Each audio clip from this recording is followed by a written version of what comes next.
All right, guys. It sounds like this woman had a little issue or a big issue potentially when she went to sell her home. Let's see what she has to say. Can I just vent about selling a home? Our house has been on the market for 9, 10 months. We're supposed to close tomorrow. 9 or 10 months. That's way too long. Something's not right. Um, Location, price. I mean, it's always price at the beginning.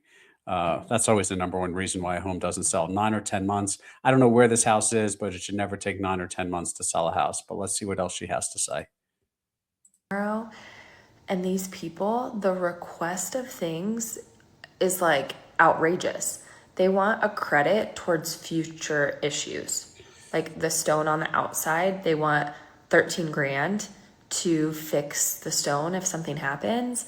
They want us to redo the cement on the side of our house that we just put in to build stairs. We just put in a golf cart path and now they want stairs, but they want us to do it and us to pay for it. Are these outrageous requests or are these normal? Help. Sounds a little outrageous. I don't know where she is or what the sales contract look like, but the sales contracts we use basically, in most cases, will give the buyers the opportunity to get an inspection done on at their cost. Typically, at least a general home inspection, if not other subsequent inspections. And if something is defective, they do have a right in a traditional sale to ask the seller to correct it or perhaps negotiate an appropriate credit. But if the home inspector, for example, says that the heater, for instance, is towards the end of its useful life. So maybe it's 12 years old and they predict that this type of heater is supposed to last for 15 years. They'll tell the prospective buyer to start budgeting. But if it's working properly, they don't have the opportunity necessarily to ask for a brand new heater.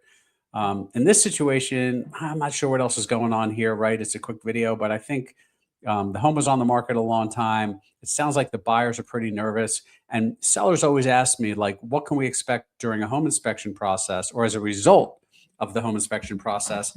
My answer is it really depends. It depends on the home inspector and how they present the information. And it's a combination of that versus how nervous a buyer is. So if you have a home inspector that is basically saying the sky is falling, and you have a buyer that's super nervous, that's going to be tough to navigate our way through, and they might be unreasonable. But hopefully you're dealing with level-headed people all around, and then we could navigate our way through it. But we're dealing with humans, and purchasing a home is a very emotional decision. I hope this worked out for this lady. See you on the next one.